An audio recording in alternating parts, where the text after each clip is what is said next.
నమస్తే Telangana welcome to T News నేను మమత ముందుగా బులెటిన్ లో హెడ్లైన్స్ రాష్ట్రానికి బోగస్ కంపెనీలు తెస్తున్నారా జీవ ఇంధన ప్లాంట్ అగ్రిమెంట్ పై అనేక అనుమానాలు 6 గ్యారెంటీలతో పాటు మరో దగా రుణమాఫీ కాంగ్రెస్ సర్కార్ తీరుపై అన్నదాతల ఆగ్రహం తుమ్మిళ్ల లిఫ్ట్ వద్ద కాంగ్రెస్ పార్టీ నేతల దౌర్జన్యం ప్రోటోకాల్ను అపహాస్యం చేస్తూ బీఆర్ఎస్ ఎమ్మెల్యేలపై దౌర్జన్యం బంగ్లాదేశ్లో కొనసాగుతున్న రిజర్వేషన్ల విధ్వంసం దేశంలో పలు చోట్ల జరుగుతున్న హింసాత్మక ఘటనలు ప్యారిస్ ఒలింపిక్స్లో భారత్కు మరో పతకం ఖాయం రెజ్లింగ్లో ఫైనల్కు దూసుకెళ్లిన విఘ్నేష్ ఫోగట్ హాకీ సెమీస్లో ఓడిన భారత జట్టు జర్మనీ చేతిలో 3-2 తేడాతో ఓటమి పాలు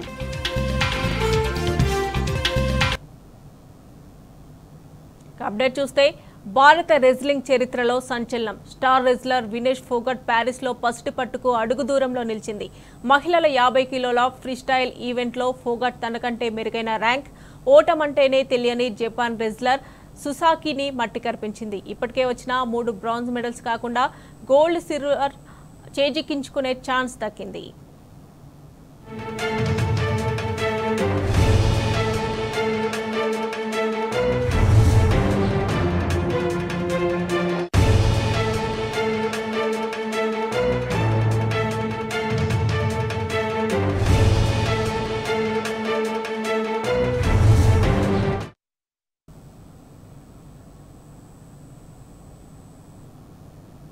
భారత స్టార్ రెజ్లర్ వినేష్ ఫోగట్ సంచలన ప్రదర్శనతో ప్యారిస్ ఒలింపిక్స్లో ఫైనల్కు దూసుకెళ్లింది గతేడాది దేశ క్రీడారంగంలో వార్తగా నిలిచిన ఆమె బాధను పంటి కింద బిగబట్టి విశ్వ క్రీడల్లో అద్భుత ప్రదర్శనతో అదరగొట్టింది 5-0తో గుంజ్మన్ క్యూబాను ఓడించి స్వర్ణ పతక రేస్లో నిలిచింది 2016 రియో ఒలింపిక్స్ నుంచి ఈ క్రీడల్లో ఆడుతున్న ఫోగట్కు ఇదే అత్యుత్తమ ప్రదర్శన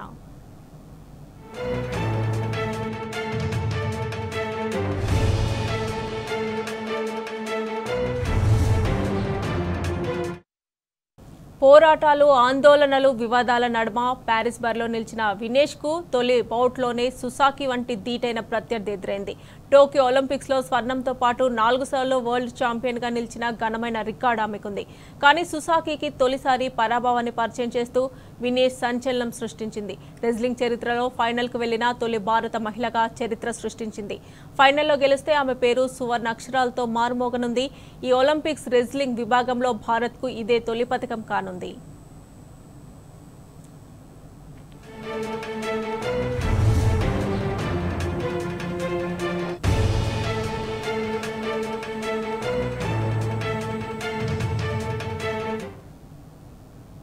ఒలింపిక్స్ హాకీలో ఫైనల్ చేరాలన్న భారత జట్టు ఆశలకు జర్మనీ గండికొట్టింది హోరాహోరీగా సాగిన సెమీఫైనల్లో ఇండియాపై 3-2 తేడాతో గెలిచి జర్మనీ ఫైనల్కు దూసుకెళ్లింది మ్యాచ్లో ఓడిన సూపర్ పర్ఫార్మెన్స్తో భారత హాకీ జట్టు కోట్లాది మంది భారతీయుల మనసు గెలుచుకుంది ఈ నెల 8న బ్రాంజ్ మెడల్ కోసం జరిగే పోర్లో స్పెయిన్తో టీం హాకీ తలపనుంది ఈ విజయంతో గత ఒలింపిక్స్లో ఓటమికి జర్మనీ ప్రతీకారం తీర్చుకుంది టోక్యో ఒలింపిక్స్లో జర్మనీ జట్టుపై గెలిచే భారత జట్టు బ్రాంజ్ మెడల్ను కైవసం చేసుకుంది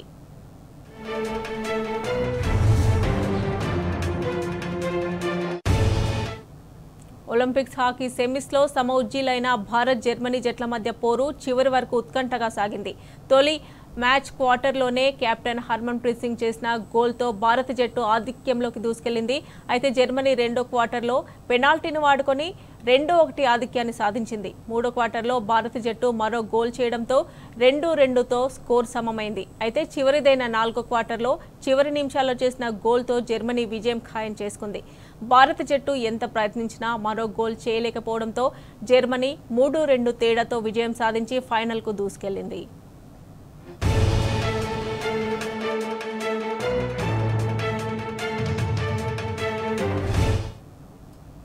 44 ఏళ్ల నిరీక్షణకు తెరదించుతూ ఒలింపిక్స్ హాకీలో ఫైనల్ చేరే ఛాన్స్ భారత జట్టుకు మిస్ అయింది వరుస పరాజయాలతో సెమీఫైనల్కు దూసుకెళ్లిన హాకీ జట్టు జర్మనీ చేతిలో ఓటంతో నిరాశపరిచింది 1980లో హాకీ గోల్డ్ మెడల్ సాధించిన భారత జట్టుకు మళ్లీ ఇన్నాళ్లకు ఆ సువర్ణ అధ్యాయాన్ని మరోసారి లిఖించే అవకాశం దక్కింది హాకీ టీం తుదికంట పోరాడిన చివరి నిమిషంలో చేసిన గోల్తో జర్మనీ ఫైనల్కు దూసుకెళ్లింది.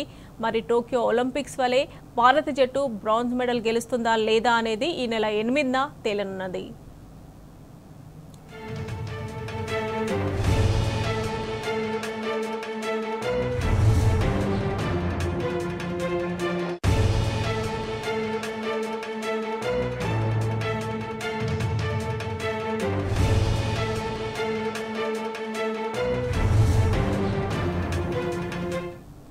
Welcome back. కాంగ్రెస్ అంటేనే నయవంచన, మాట చెప్పి మభ్యపెట్టడం, హామీ ఇచ్చి దగా చేయడం ఆ పార్టీకి పుట్టుకతో అబ్బిన విద్య. 6 గ్యారంటీలని ఊదరగొట్టిన కాంగ్రెస్ పార్టీ అన్నిటినీ అటకెక్కించింది. రుణమాఫీ కూడా పెద్ద బోగస్ అని తేలిపోయింది. కాంగ్రెస్ పార్టీ చేసిన మోసంపై అన్నదాత కన్నెర చేస్తున్నాడు.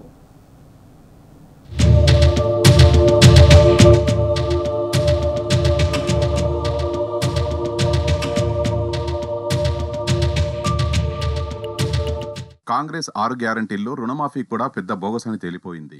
రుణమాఫీ జరక్క లక్షలాది మంది తెలంగాణ రైతులు లబోదిబోమంటున్నారు.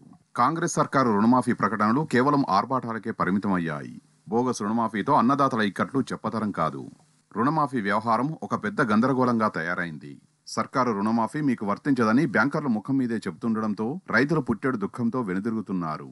బ్యాంకులు, అగ్రికల్చర్ ఆఫీసుల దగ్గర అన్నదాతలు పడిగాపులు పడుతున్నా పట్టించుకునే నాదుడే లేడు. ఇక బ్యాంకు సిబ్బంది రైతుల్ని గోసపుచ్చుకుంటున్నారు. పాస్బుక్ లేదని, రేషన్ కార్డు లేదని, సర్వర్లు పనిచేయడం లేదని ఇలా కుంటి సాకులు చెప్పి రైతుల్ని ఇంటికి పంపుతున్నారు.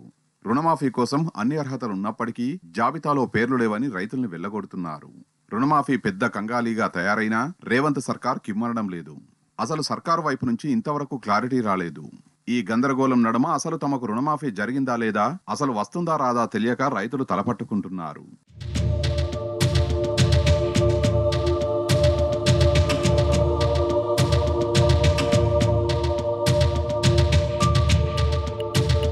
రుణమాఫీ బాధితుల కోసం బీఆర్ఎస్ పార్టీ ఏర్పాటు చేసిన ప్రత్యేక సెల్కు వేల సంఖ్యలో ఫిర్యాదులు అందుతున్నాయి. బీఆర్ఎస్ వాట్సాప్ నెంబర్ 8374852619 కు రైతులు ఫిర్యాదులు పంపుతున్నారు. 24 గంటల్లోనే రుణమాఫీపై 25,000కు పైగా ఫిర్యాదులు అందాయంటే రైతుల ఆవేదన ఏ స్థాయిలో ఉందో అర్థం చేసుకోవచ్చు. రుణమాఫీ ఫిర్యాదులను పరిశీలిస్తే విస్తుపోయే నిజాలు బయటపడుతున్నాయి. రుణమాఫీ అందని వారిలో బడుగు బలహీన వర్గాలే అధికంగా ఉన్నారు. మాకు అర్హతలున్నా రుణమాఫీ అందలేదని పేద రైతులు వాపోతున్నారు. సార్, మాకు రుణమాఫీ కాలేదంటూ బాధితులు తమ ఫిర్యాదులో గోడు వెళ్లబోసుకుంటున్నారు. బీఆర్ఎస్ ప్రభుత్వం ఉన్నప్పుడు రుణమాఫీ అయింది కానీ కాంగ్రెస్ ప్రభుత్వం వచ్చాక మాఫీ కాలేదంటూ ఎక్కువగా ఫిర్యాదులు అందుతున్నాయి. అధికారులను ఎంత అడిగినా సరైన సమాచారం ఇవ్వడం లేదంటూ రైతులు ఆవేదన వ్యక్తం చేస్తున్నారు. బ్యాంకుల చుట్టూ కాళ్లరిగేలా తిరిగినా ఫలితం లేదని లబోదిబోం అంటున్నారు. మీకు రేషన్ కార్డు లేదు, మీకు రుణమాఫీ వర్తించదని చెప్తున్నారని ఎక్కువ సంఖ్యలో ఫిర్యాదులు వస్తున్నాయి. మీ ఆధార్లో పేరు తారుమారైందని, మీ పట్టా పాస్ పుస్తకంలో మరో పేరు ఉందని అధికారులు చెప్తున్నట్టు మరికొందరి నుంచి ఫిర్యాదులు వస్తున్నాయి. ఇక యాక్సిస్ బ్యాంకు నుండి రుణాలు తీసుకున్న వారి సమాచారం రుణమాఫీ జాబితాలో లేదంటూ బ్యాంకర్లు చెప్తున్నట్టు కొందరు రైతులు కంప్లైంట్ చేశారు. ఇక కెనరా బ్యాంకులో 70% రైతుల డాటా లేదని చెప్తున్నారని తెలుస్తోంది. మీది లక్షలోపు రుణం ఉన్నప్పటికీ ఈ 2 విడతల్లో కాకపోతే 3వ విడతలో మాఫీ అవుతుంది కావచ్చని అధికారులు చెప్తున్నారని కొందరు రైతులు బీఆర్ఎస్ఎల్కు ఫిర్యాదులు అందించారు.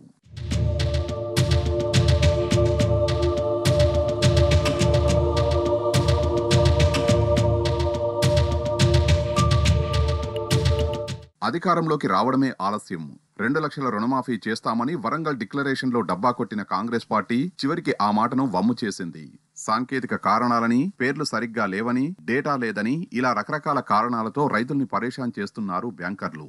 ఉమ్మడి కరీంనగర్ జిల్లాలో అర్హులైన చాలా మంది రైతులకు రుణమాఫీ కావడం లేదు. దీంతో రైతులు ఇటు అధికారుల చుట్టూ అటు బ్యాంకుల చుట్టూ తిరుగుతూ అవస్థలు పడుతున్నారు.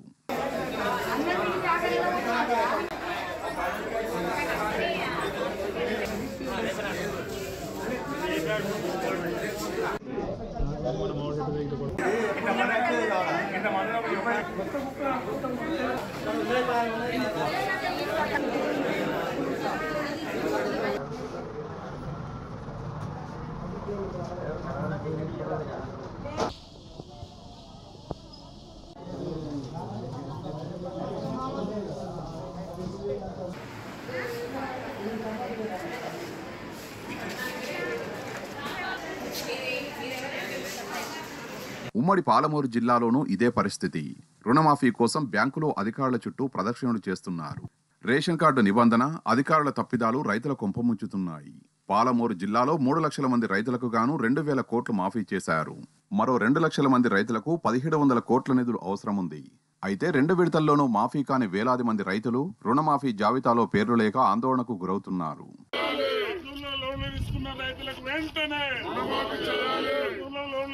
తెలంగాణ రైతులకు వెంటనే రైతుల రుణమాఫీని ఒక 5 మంది రండి లోపల 5 మంది 10 మంది వస్తారు సార్, ఎందుకంటే అందరు రైతులే. కాంగ్రెస్ ప్రభుత్వ రుణమాఫీ వ్యవహారం మేడిపండును తలపిస్తోంది. ఉమ్మడి ఖమ్మం జిల్లాలో అనేక మంది రైతులకు రుణమాఫీ కాలేదు. రేషన్ కార్డు నిబంధనతో పెద్ద సంఖ్యలో రైతులకు రుణమాఫీ జరగలేదు. పాస్బుక్ లేకపోతే రుణమాఫీ కుదరదని అధికారులు తెగేసి చెప్తున్నారు. దాంతో రేవంత్ రెడ్డి సర్కారు తీరుపై రైతులు ఆగ్రహం వ్యక్తం చేస్తున్నారు. పేరు మిస్టేక్ మీద విఓ గారు అడిగితే ఇది మిస్టేక్ ఉందన్నారు. బుక్ మార్పించా, ప్రాసెస్ నడవటం లేదు. ఏం కలెక్టర్ ఆఫీస్కి పోయినా సమాధానం లేదు. నాకు 4 ఎకరాల పొలం ఉంది. నేను పుట్టిన కాంచి దున్నపోతులు ఎడ్లు అరకదొంతున్నా. నాకు 2 గవర్నమెంట్లో రుణమాఫీ వచ్చింది. ఈ గవర్నమెంట్లో రుణమాఫీ రాలే. 1,50,000. అది ఎవరి దగ్గర వెళ్ళారా? అంటే అది ఏవో దగ్గర పోతే ఏవో ఒక సమాధానం చెబుతుండు, ఏఈఓ దగ్గర పోతే ఏఈఓ ఒక సమాధానం చెబుతుండు, బ్యాంకుకు పోతే బ్యాంకు వాళ్ళు ఒక సమాధానం చెబుతున్నారు. ఒక సమాధానానికి ఒక సమాధానం పొంతం లేదు. రుణమాఫీ విషయంలో కాంగ్రెస్ ప్రజాప్రతినిధులకు నిరసన సెగలు ఎదురవుతున్నాయి. ఇటీవల సాక్షాత్తు డిప్యూటీ సీఎం బట్టి విక్రమార్కని చుట్టుముట్టారు రైతులు. రుణమాఫీ చేయాలని వేడుకున్నారు. రుణమాఫీ విషయంలో కొర్రీలు ఎందుకని ప్రశ్నించారు. అటు జిల్లాల్లో కూడా కాంగ్రెస్ ఎమ్మెల్యేలకు నిరసన సెగలు ఎదురవుతున్నాయి.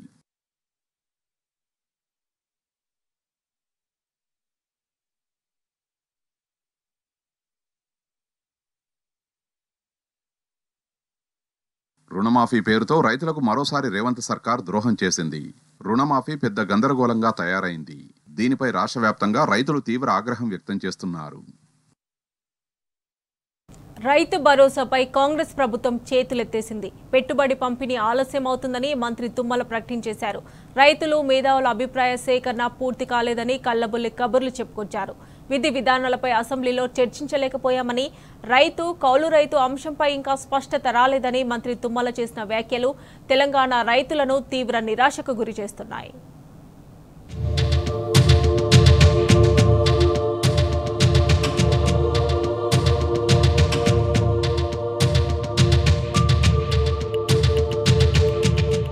వానాకాలం సీజన్ రైతు భరోసా పెట్టుబడి సాయం పంపిణీపై ప్రభుత్వం చేతులెత్తేసినట్టే కనిపిస్తోంది. పెట్టుబడి సాయం ఇప్పట్లో ఇవ్వలేమని, ఆలస్యమవుతుందని వ్యవసాయ శాఖ మంత్రి తుమ్మల నాగేశ్వరరావు ప్రకటించారు. రైతు భరోసా విధి విధానాలపై రైతులు మేధావులతో అభిప్రాయ సేకరణ పూర్తి కాలేదని తెలిపారు. మంగళవారం ఆయన సచివాలయంలో మీడియాతో మాట్లాడుతూ రైతు భరోసాపై చర్చలు జరుపుతున్నామని, పంట వేసిన రైతులకు మాత్రమే పెట్టుబడి సాయం అందించాలని ప్రభుత్వం భావిస్తుందని వెల్లడించారు.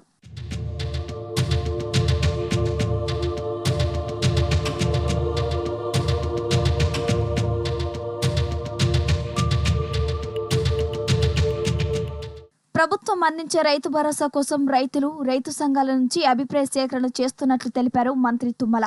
ఇప్పటికీ 5-6 ఉమ్మడి జిల్లాలో మాత్రమే అభిప్రాయ సేకరణ పూర్తయిందని, మరో 3-4 జిల్లాలు మిగిలి ఉన్నాయని పేర్కొన్నారు. శాసనసభ సమావేశాల కారణంగా అభిప్రాయ సేకరణ వాయిదా పడినట్లు తెలిపారు. అభిప్రాయ సేకరణ పూర్తయిన తర్వాత నిజమైన పంట వేసిన రైతులకు మాత్రమే ఇవ్వాలనేది ప్రభుత్వ ఆలోచన అని స్పష్టం చేశారు. దీంతో పాటు రైతులు, కౌలు రైతుల అంశంపై స్పష్టత రావాల్సి ఉందని పేర్కొన్నారు. గత ప్రభుత్వంలో పంట వేయని భూములకు రైతు బంధు 25,000 కోట్లు ఇచ్చారని, వాటిని రికవరీ చేయబోమని స్పష్టం చేశారు. కాబట్టి ఇంకా రైతాంగాంతో సంప్రదించిన తర్వాత తప్పకుండా రైతు భరోసాను కూడా కంప్లీట్ చేసే బాధ్యత ప్రభుత్వాన్ని. కొంచెం ఆలస్యం అయితే మాత్రం అవుతుంది. కాబట్టి ఇంకా రైతాంగాంతో సంప్రదించిన తర్వాత తప్పకుండా రైతు భరోసాను కూడా కంప్లీట్ చేసే బాధ్యత ప్రభుత్వాన్ని. కొంచెం ఆలస్యం అయితే మాత్రం అవుతుంది. వానాకాలం సీజన్ ప్రారంభమై 2 నెలలు కావస్తుంది. ఇప్పటికే రాష్ట్ర వ్యాప్తంగా రైతులు సాగు పనుల్లో బిజీ అయిపోయారు. సగం పంటల సాగు కూడా పూర్తయింది. దీంతో రైతులు పెట్టుబడి సాయం కోసం ఎదురు చూస్తూ ఉన్నారు.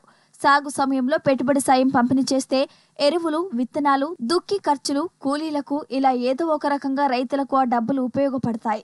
రైతు బంధు ముఖ్య ఉద్దేశం కూడా ఇదే. కానీ ప్రభుత్వం మాత్రం పెట్టుబడి సాయంపై కాలయాపన చేసే దిశగా సాగుతున్నదనే విమర్శలు వ్యక్తమవుతున్నాయి.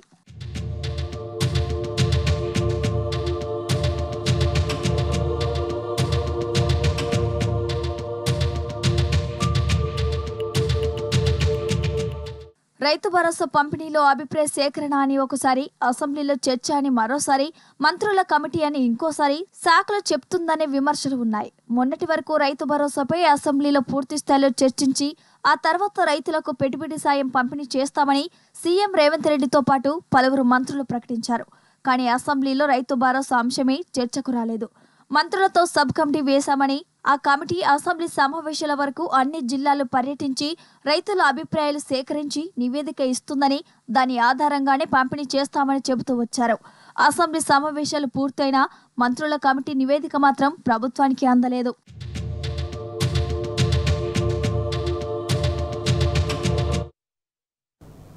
ఇవి bulletin updates. Keep watching tea news.